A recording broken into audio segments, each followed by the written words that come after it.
Hey, what's going on, guys? Hope that everyone will be fine. So, welcome back to the MySQL crash course for 2020. So, first, let's jump into the slides.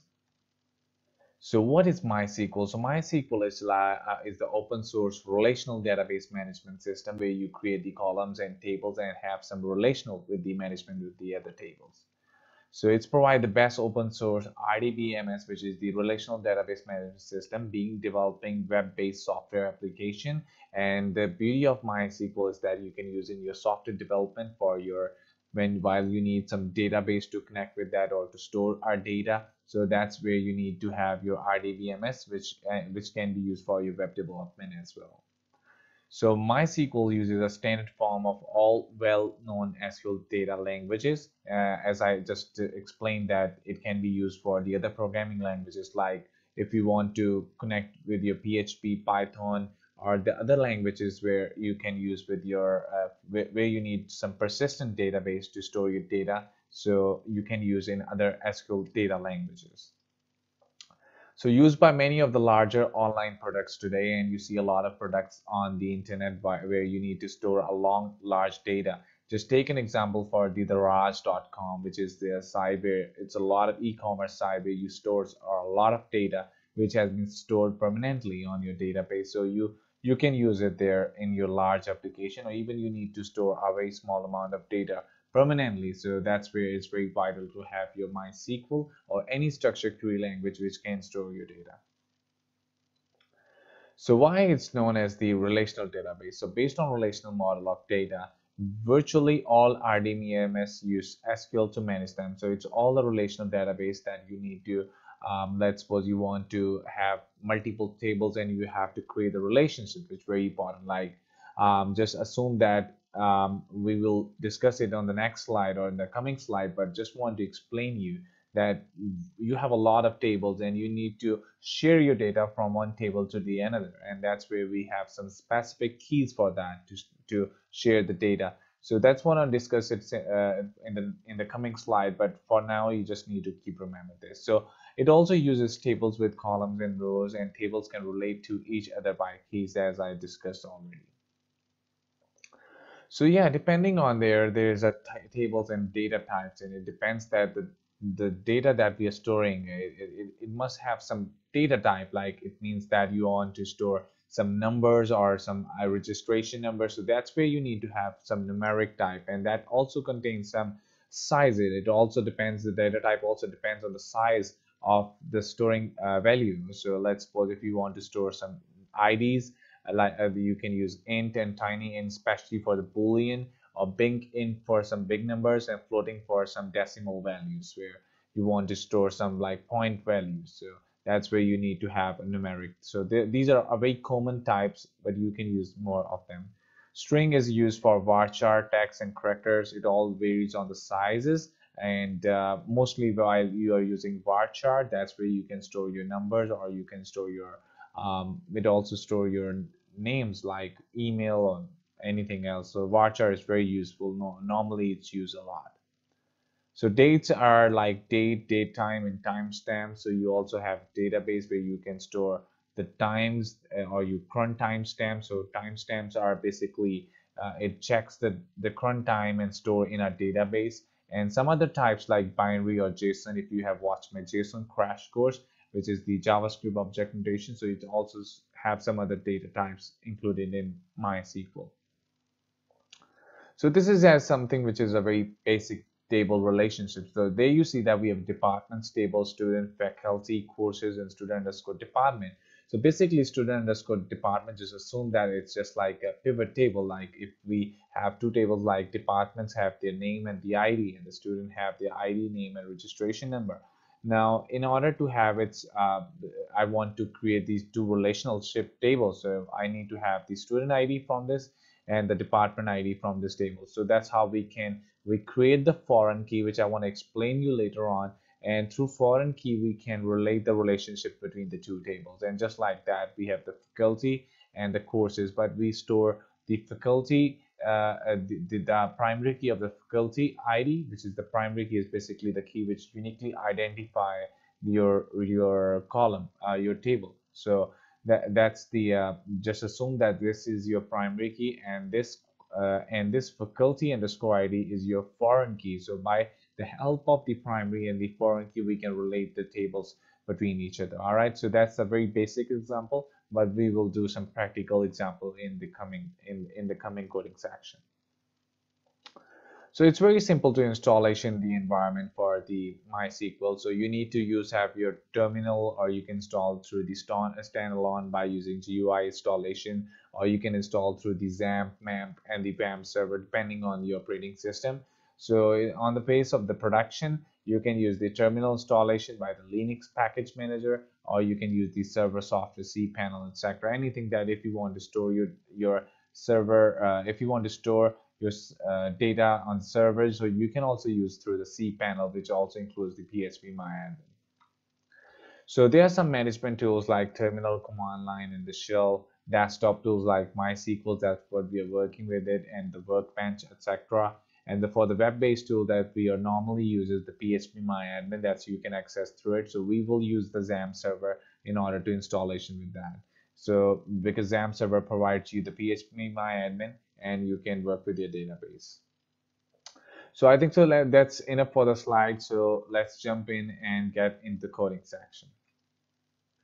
All right, guys, so welcome back to this video. So here you need to go to the apachefriends.org/download.html, and you can install any XAMPP version here. I think so. I believe that the latest version would be a lot better to use. So simply just download it. Very simple installation. If you ever never install it, so you can watch my other videos where you can install the XAMPP server. But I believe most of you guys can install a very basic installation. All right, so once you install that, you see that there is a control panel works very similar to this, and that contains the Apache server and the MySQL. So right now, if you just work with the MySQL, that's fine. But I already have running my Apache server, so you don't need to run both the ports or the actions. But I believe the only MySQL module would be good. So just simply click on the start, and that would give you the port number 3306 by default. All right, so I have opened my XAMPP phpMyAdmin, and that contains very basic.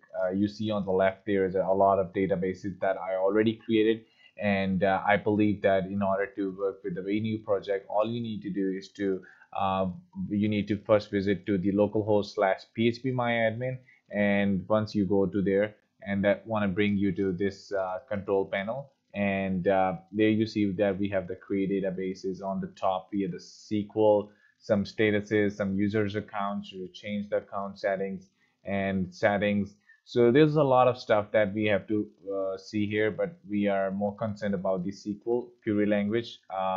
So you need to click on the SQL. So that want to bring you to the some editor that it provide by default phpMyAdmin.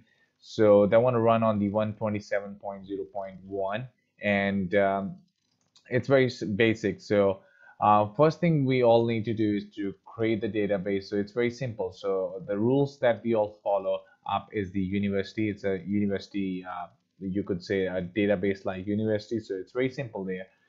Just to zoom this big so you guys can see properly. All right, so here I just created the database. It's a good rule that you always write it into the uppercase. So it's all dependent. If I just want to write like this way, it works. And there are some queries that are really case sensitive. That's where you need to take care of that. But I believe it's always be good that the words which are keywords, like create is a keyword here. So always try to bring that into the uppercase. Rather, it's fine to write with the lowercase, but some keywords, as I mentioned, that they're case sensitive, so it's always good to write in the uppercase. It all depends on the convention that you have. So I love it that way.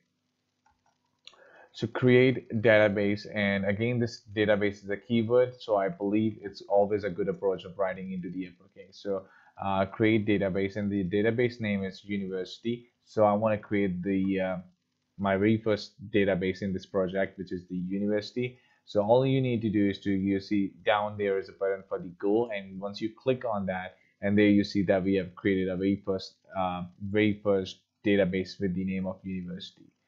All right, so this one I create the database. Again, I will need to go to the SQL, and it's very simple. The first thing I'm going to show you guys that normally a database includes some tables and the columns. The first thing I'm going to do is to show you how to create table columns. So it's very simple. All you need to do is to simply type create and the name of the table. Again, the create table and the column name.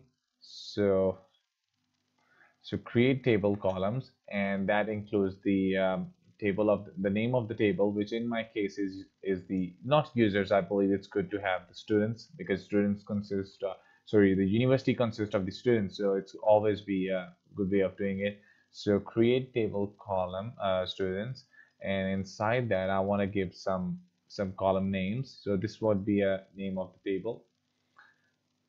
Sorry, this should not be column here. It's create table students, and inside that I want to create some attributes. So let's suppose I create the ID, integer type, and that should be auto increment. So auto increment is something like if you have IDs, like I want to give the and the very first I add the very first row inside the table. So rather you need to give your you need to give the ID manually, but what auto increment provides that it your if your ID is 1, so for the next time when you insert the data, you don't need to put the value for the ID, so that should be 2. So that's the main purpose of using auto increment, that adds the ID. Like if you have ID 1, it the next ID should be 2. So it's very simple. I believe you understand that. So next I'm gonna do is to have my another column, and that should be first name. And that should be the name of the column. So and I want to give it the type of the varchar, where I explained that varchar basically contains both the string and the number. So it's very important that you have this as a data type. Like first name can also contain some special characters, or also the integer. For instance, if I want to have my email address, like which contains some name and the number in between that. So varchar can manage both the characters and the variables, not the variable actually, the string as well. So and inside that you see that we have the size of the column, like the size it contains the 100. 100 is basically the size for that how much size that we can give that column. So next we have our last name. So again, it should, I give it the type to be varchar, and email. So email should also be, you notice you see that the name that I have assigned to the column should be, it's always good to have into the lowercase or into the underscores. You see that if you have some spaces between that, so you cannot create the spaces inside a column, which is not a good approach, or even it might gives you an error. So that's always be good that if you have, if you can't put the spaces, but you can put the underscores to make the convention easier to understand. So email, and again the type should I give it the 50. Next we have our address, so I give it the address, and that should have size of 100. Next I want to give it the city,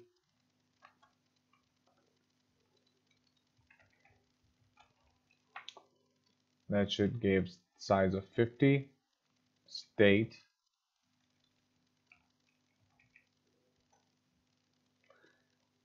varchar 50.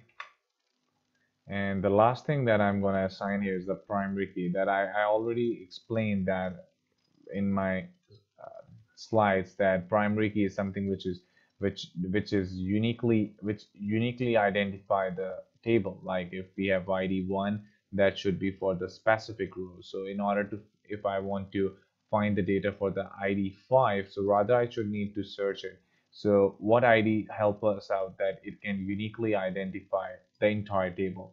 So that's the main purpose. That's how we can use this primary key. and I just need to click on this go button, and it shows me an error. It says no database selected.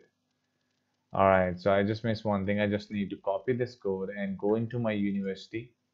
That's the database that I created, and go inside this SQL, paste this here, and click go. And now you see that we have created a very first table. All right, so go to the structures.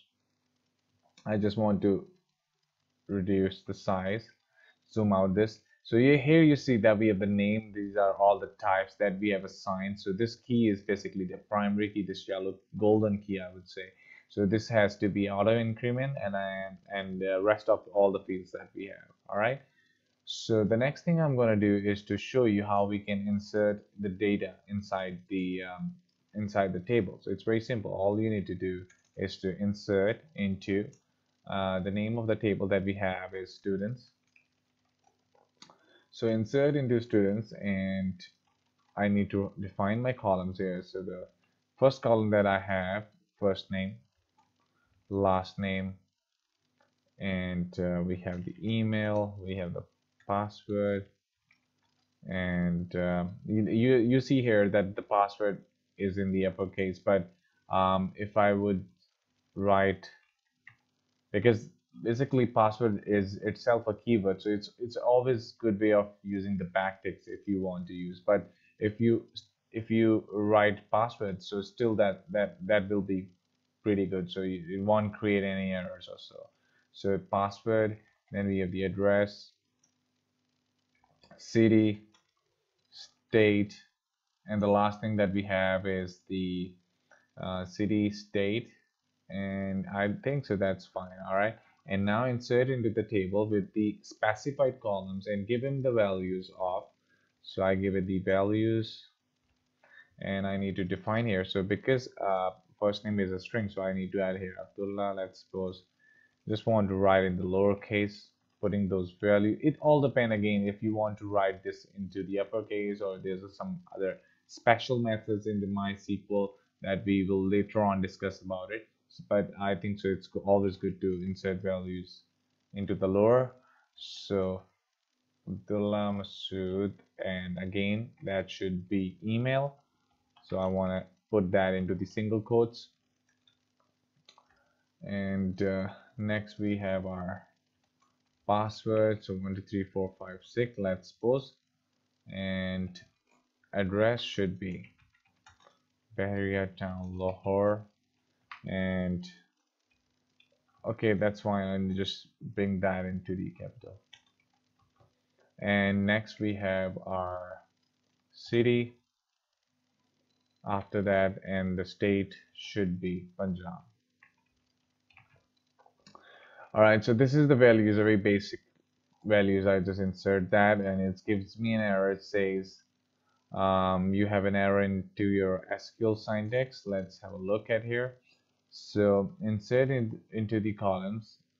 So first name, last name, email, password, address, city. Oh, I just put that outside of the single quotes. Now if I just click go, and it says unknown column password. I need to see that whether I have. So I just right click on it. So yeah, I don't have the password here, so that's why I just need to miss this one. I don't have the password as a column, so I just remove it from here and click go. And also the value, I need to remove it here. So there we go. Click go, and now you see that it says that one row inserted. If you go to the structure, sorry, into the browse, and that's where you see now we have the ID, first name, last name, email address, city, and the state. All right, so that's all we have inserted into our very first row that we have inserted. All right, now I have just copy paste from my previous code. All right, so I just inserted the values that now in the previous my line there, I have just inserted my very first row. You notice, you see that we have the column names and the values. That's where we inserted. But if you want to insert more than one row, so what you need to do is to simply put this you have this first row as a value, and then put the comma and the as much as the rows you want to insert. So this can be done with that way. So simply this should be the third row, this should be the fourth row, it's our fifth row, because we already added the first in the previous SQL where we have inserted only the one row. So these are almost, I believe, 1 2 3 4 5 6, and one already added before. So you just simply need to click on this go button, and it's showing an error. Why it's so? Because yeah, so it's not the users table, it's the students table. All right. So click go, and you see now it's insert our 6 rows inserted, and the total rows that we have are 7. So go to the browse, and you see now we have the auto increments ID with the seven IDs, including the given data. All right, so that's how we can store the multiple data. All right, now we have inserted the data inside our MySQL database, and now what I'm going to do is to show you if we want to see the data that we have inserted from the query. It's very simple. All we need to do is to use the select query. So select, and this direct means that we want to fetch all the columns of this specific table, and from means from which table. So let's suppose I want to see the results all from the students table. So it's a very simple query, and just simply click go button here, and now you see that while working with this query, we can see all the results of the students table with the all columns. All right, now the question comes here. Now if I want to see only the first name, last name, and the email from this specified table, all I need to do is to go back to my SQL course, SQL terminal that it's provided. So select, let's suppose I want to grab only the first name. So simply you can type here first name, last name, and the email, and the table name that we have is from students. And while I just type this query and click the go button, and now you see that we have only the first name, last name, and email. Rather, we should have all the records into our to fetch from the database.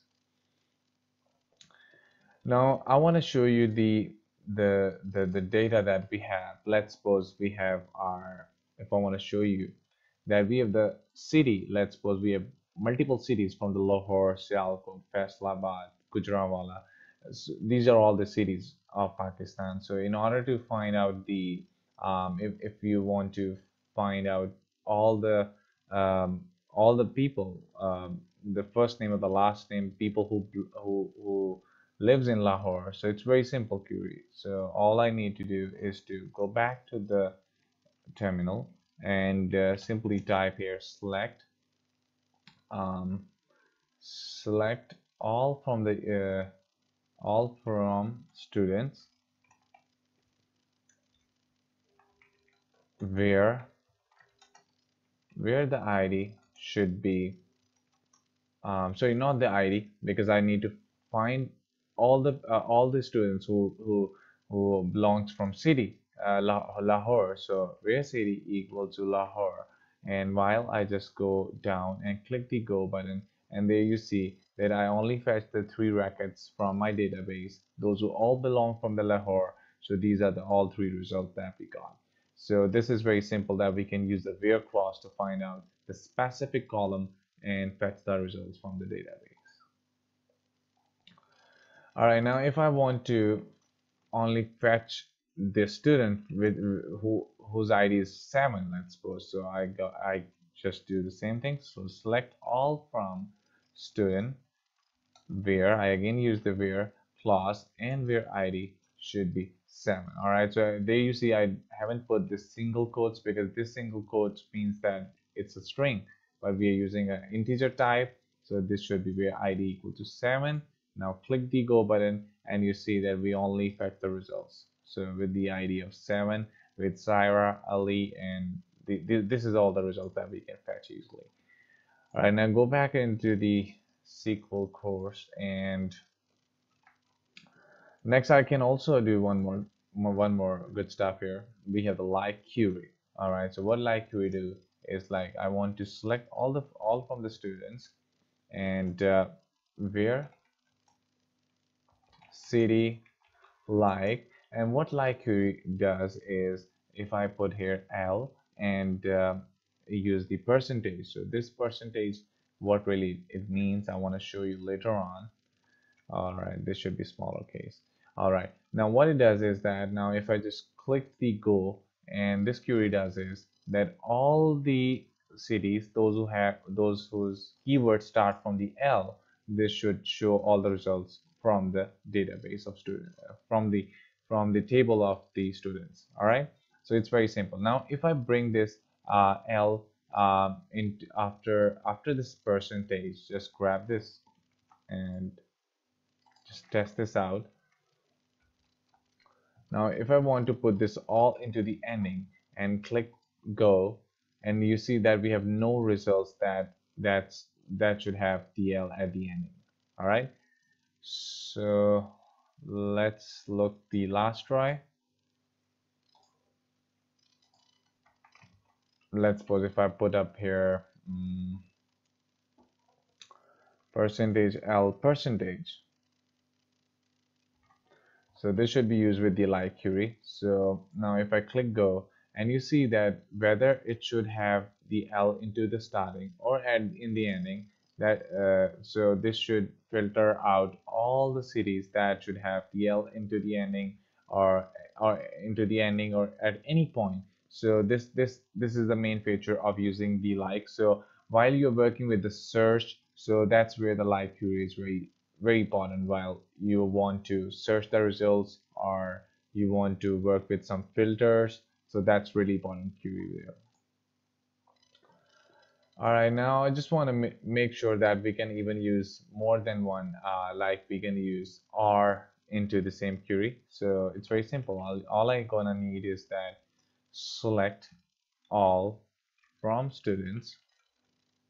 So select all from students. So where city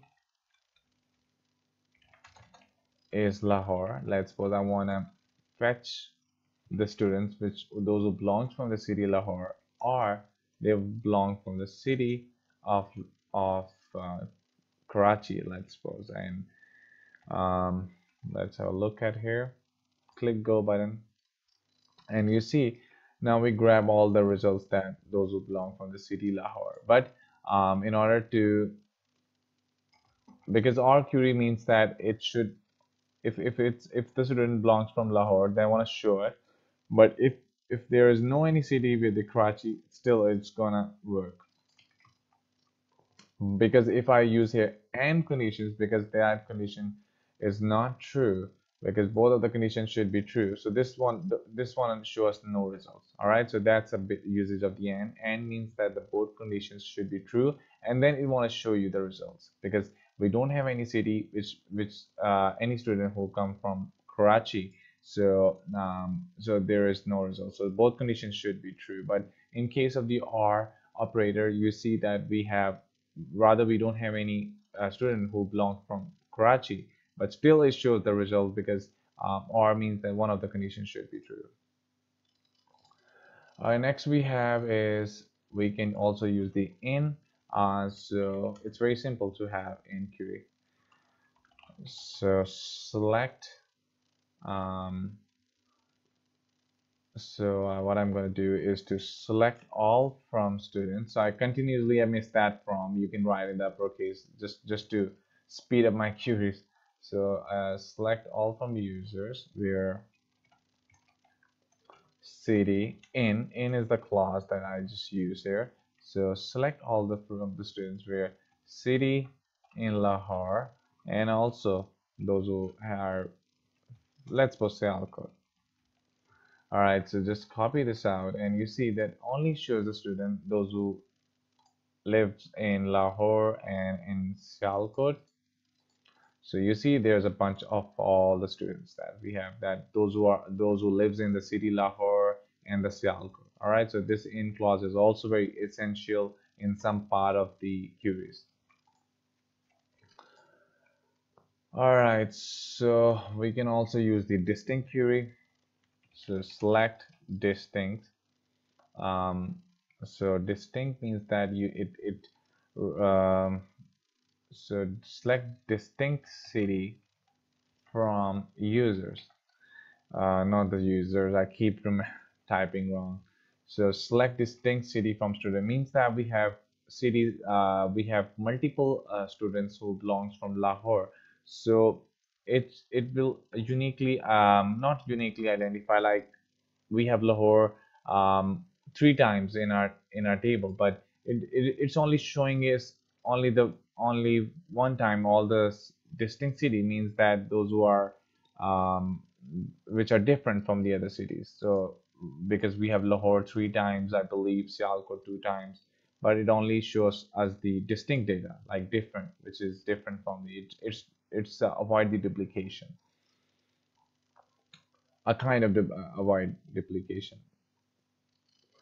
All right, so next we can also use the um yeah, we can also use the some aliases.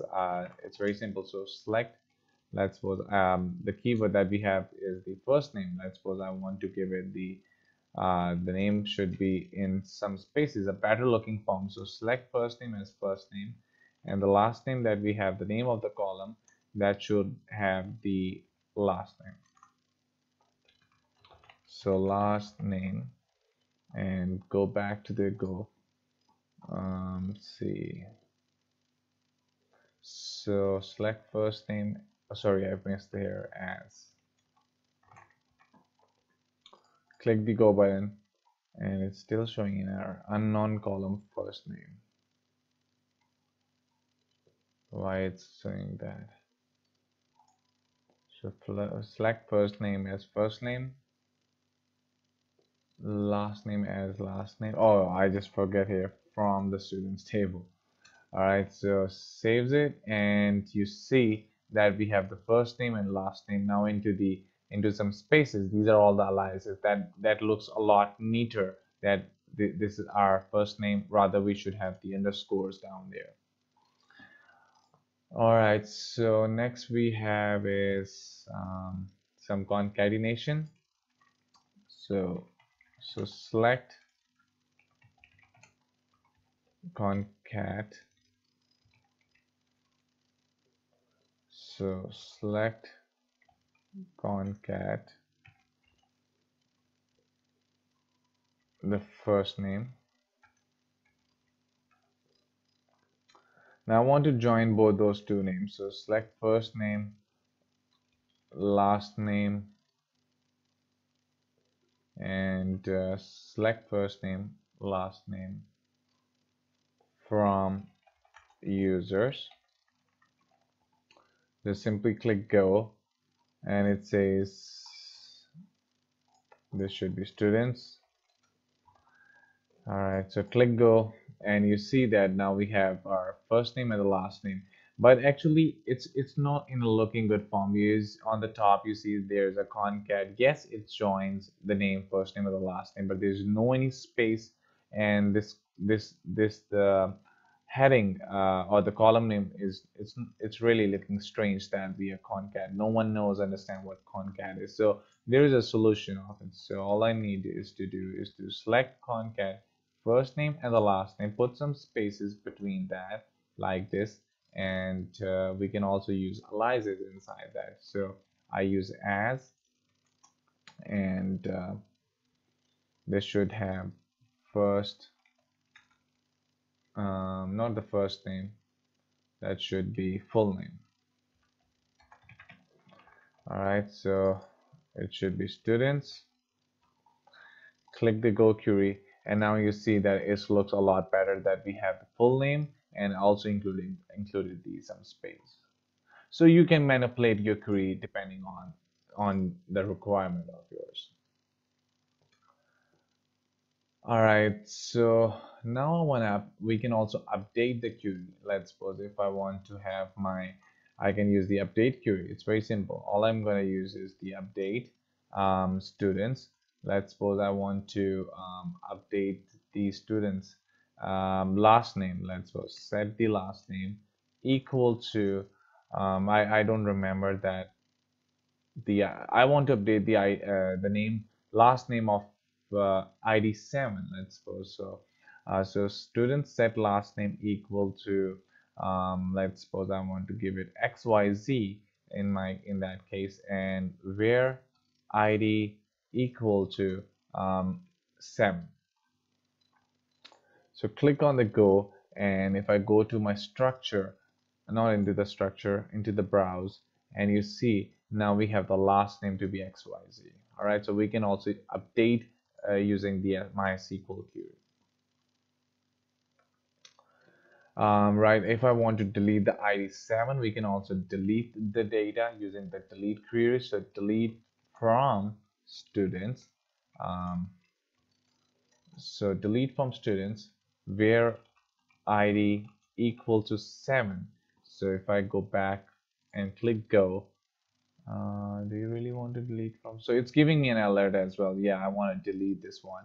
So go back to your browse, and you see now we have only the 6 records inside a database, and delete the 7th ID.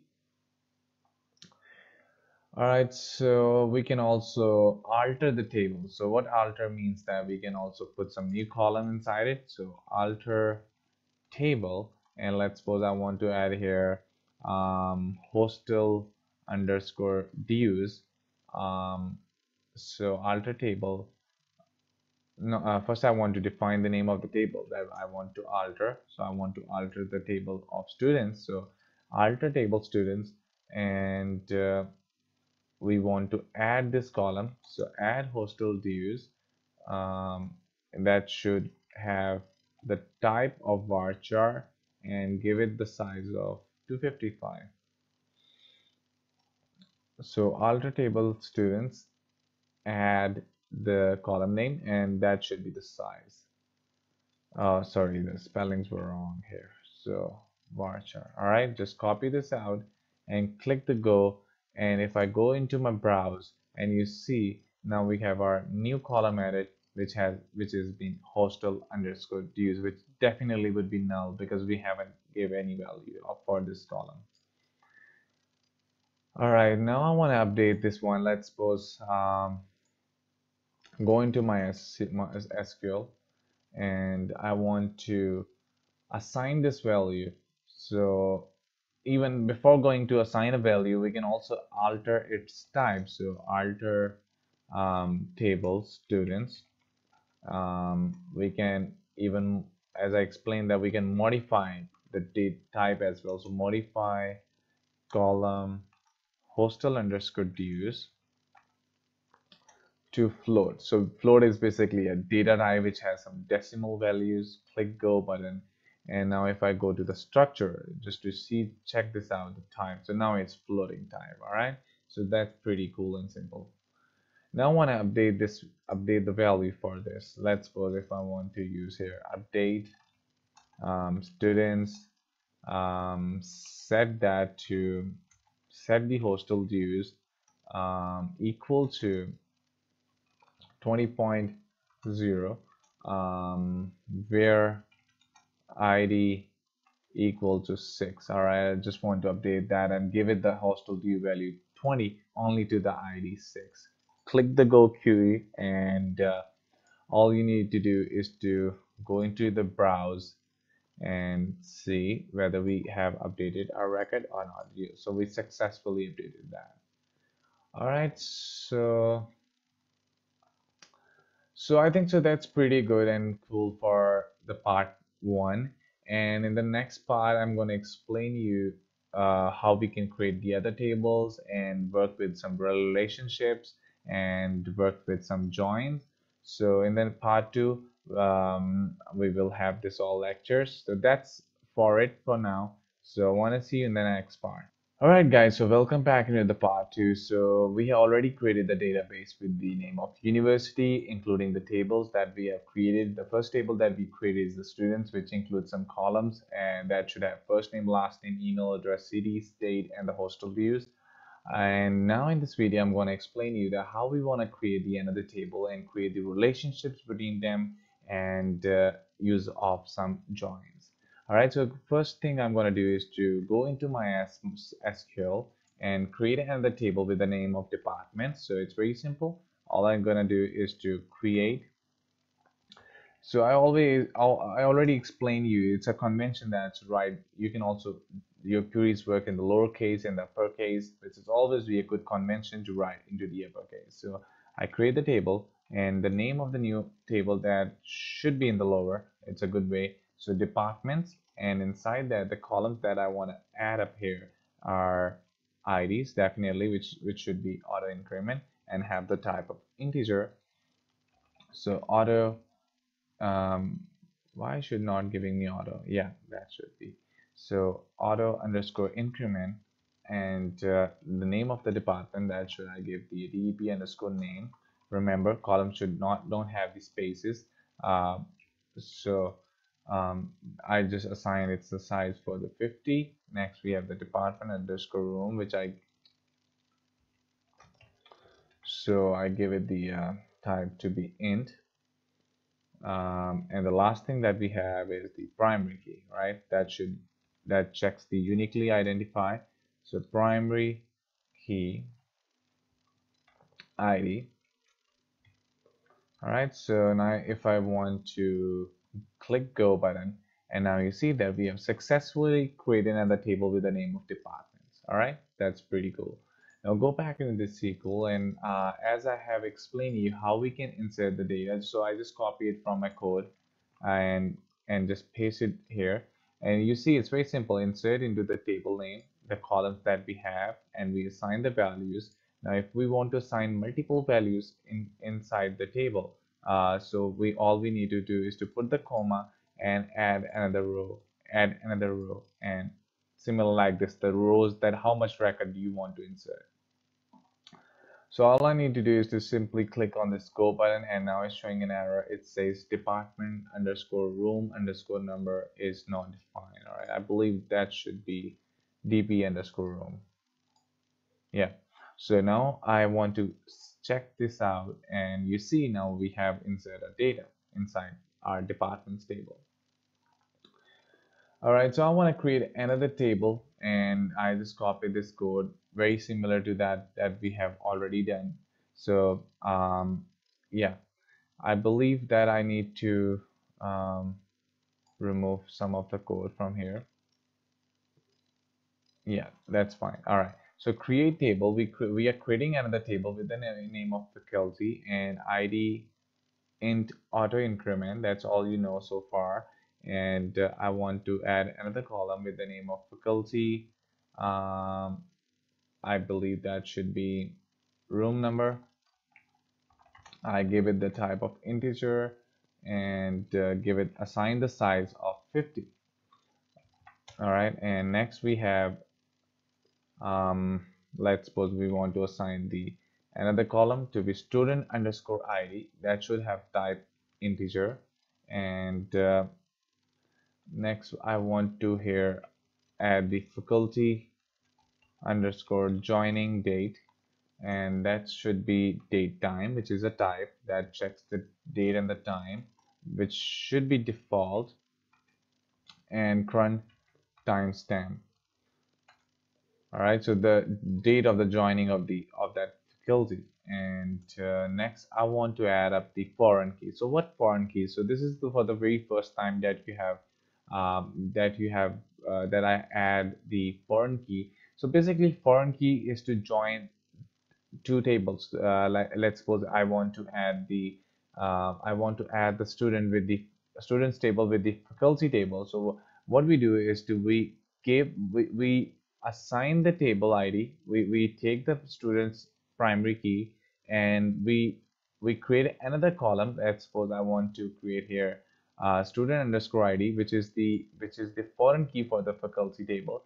In order to create this column as a foreign key, so all I need to do is to use the keyword foreign key, and the foreign key that I need to assign here is the student underscore ID that we have already created as a column in this table, and that should give the references. So references is always from the primary key of the another table. So here you see that I have assigned the ID of the primary key of the students table.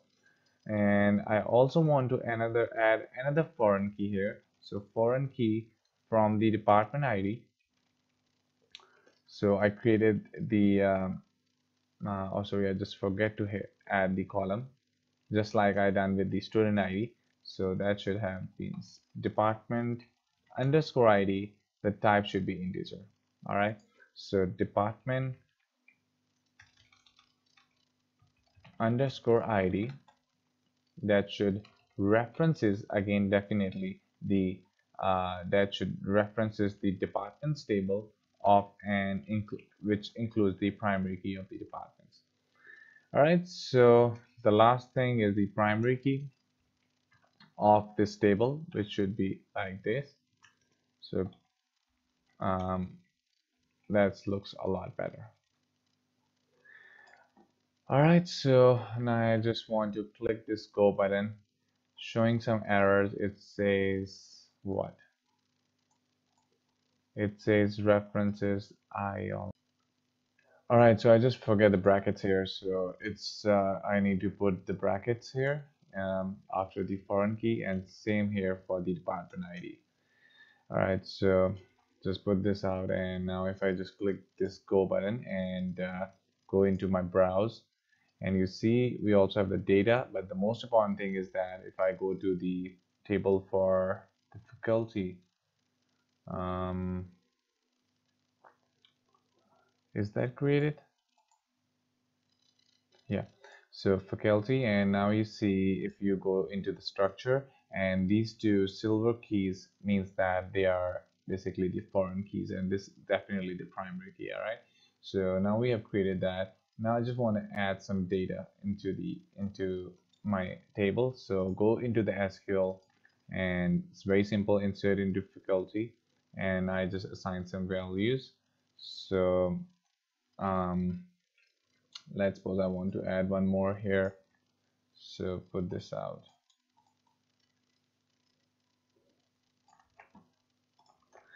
All right, so I add some values and click go. I hope you guys all understand what's all this. So it says unknown column name in the field list.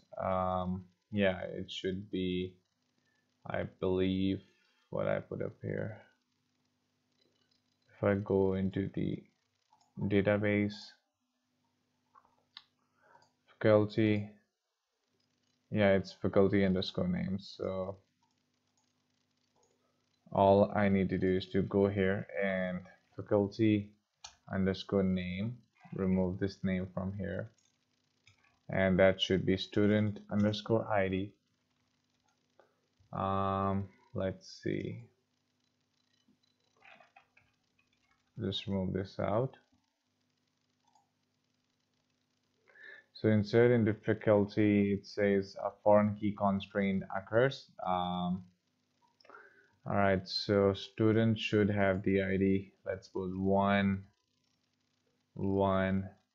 So basically this error comes because the IDs that we have which are foreign doesn't match, which are not included in the other tables. That's why you see it's showing up an error like I have the 9 ID of the student underscore ID which doesn't exist in the students table. So that's why this, remember this, whenever you face this error, the foreign key constraint fails just because the relationship that we want to create doesn't match with the primary key table of the other table which we have our foreign key of difficulty. So that's the main reason. So I just want to make this better, make this correct. So I believe 1142, and this should be 5 for now. And just want to change a couple of these for the department ID. So let's suppose this should be 3. Let's see. And now you see now it's successfully added the 5 rows inserted just because now we don't have any issues with our foreign key. All right, now we have our data inside it. Why it's showing faculty underscore name to be 0. If I go to the structure, oh, all right, so I just put it the type for the integer, which should be varchar. So all I need to do is I don't want to change it manually, it's good to, you can also change it from the drag and drop. You see here the actions. I can also change its type through that. But the reason why I want to show you the drag and drop option, because if I want to show you, because queries are more vital. I think so. Those who understand the queries, those who understand the basic concept about how to define and change and make some relationship using the queries, which will be very much important in the interviews, or even very important into making some complex queries where you're working on a large scale project. So um, the main reason why I want to show you guys, so you can write the queries of your own way. So you see, while I changed that, this is all the query that auto generated by using the php-myadmin, which is alter table faculty. Change it to the faculty underscore name, and the type should be varchar, which is default null. All right, so null means that we don't have any value for that. It should be null. All right, so we have added up our table, and now we have our relationship between the two tables. Now let's work with the very first join that we have. All right, so we have three joins here. The first join, that is the I think so. The first join, should I explain you, is the inner join. All right, and inner join means that if both the IDs matches of the both two different tables. So this is the inner join, and now next we have the left join. So left join is basically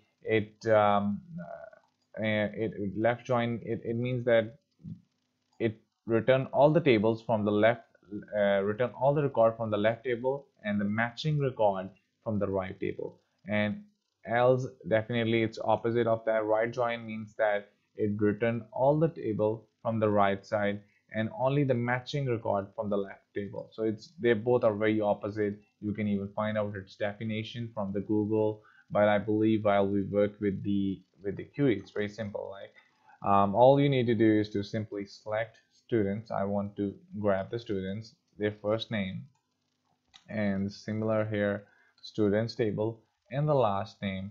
And I want to have the faculty ID as well. So now I want to grab the faculty ID, and I want the faculty underscore name. So now we have our two tables with the specified names of the column, and similar for the faculty.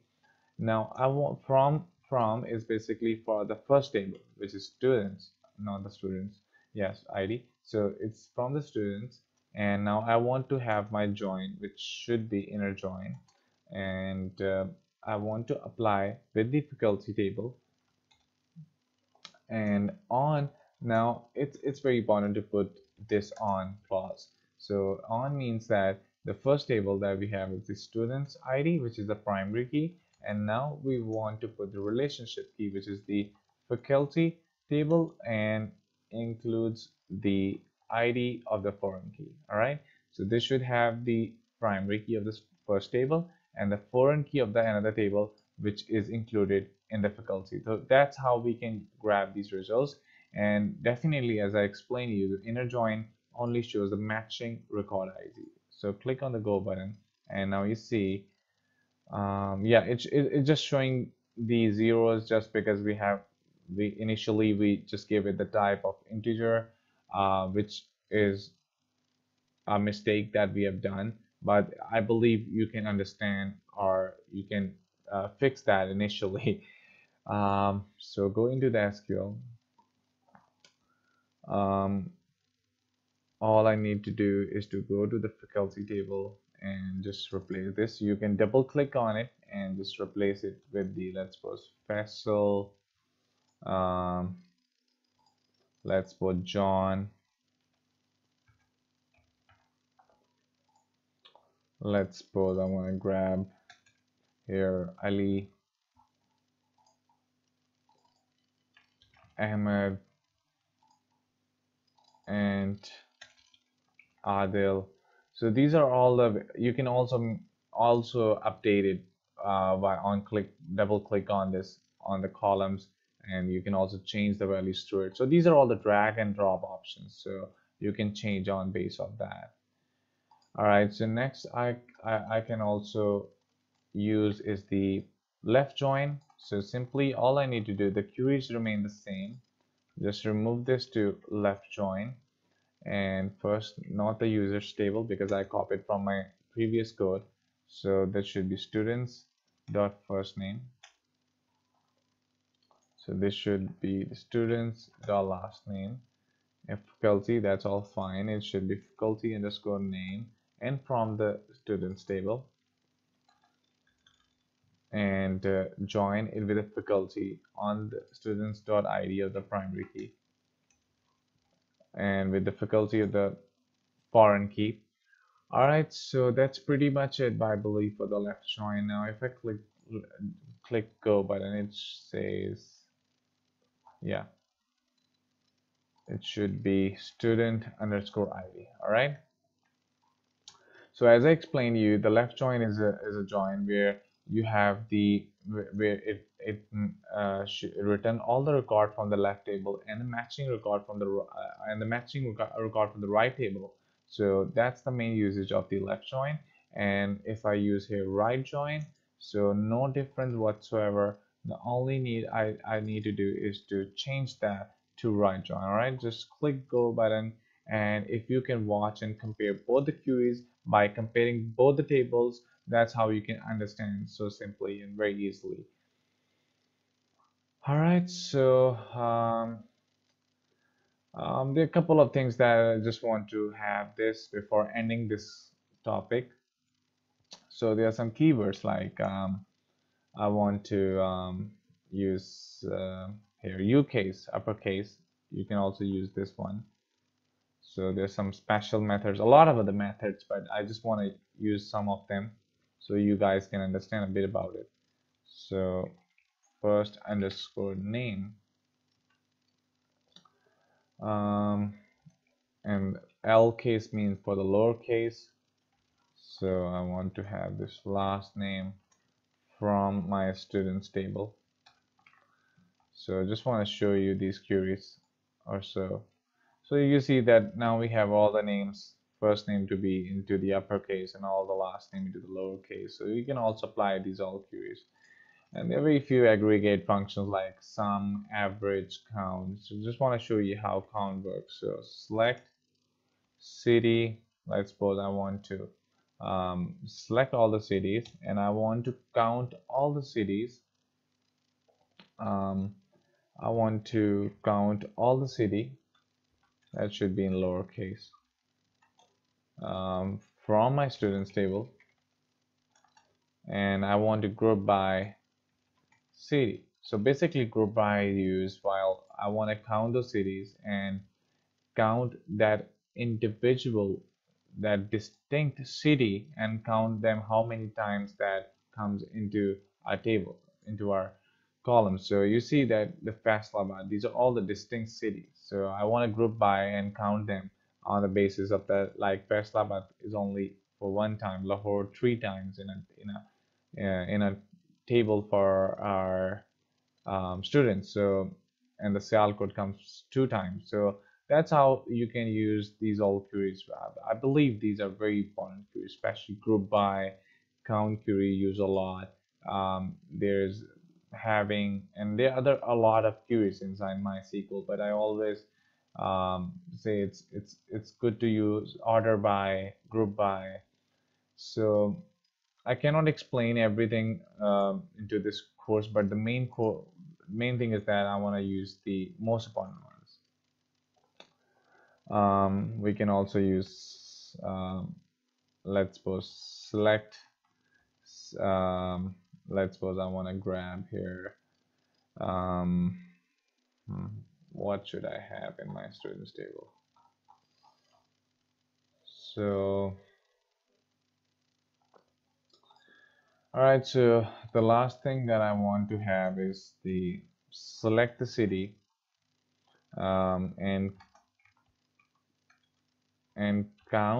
select the city, count the city from the students table, and also count only where city is Lahore. So we can also use the where clause and group by city. And order by, we can also use the order by ID, or sorry, order by um, ascending or descending, whatever you want to have here. So ASC means ascending, DSC I believe, or DESC, yeah, it's for descending. So you can use everything into it. So yeah, this queue doesn't contain, sorry, order by city, sorry, group by city.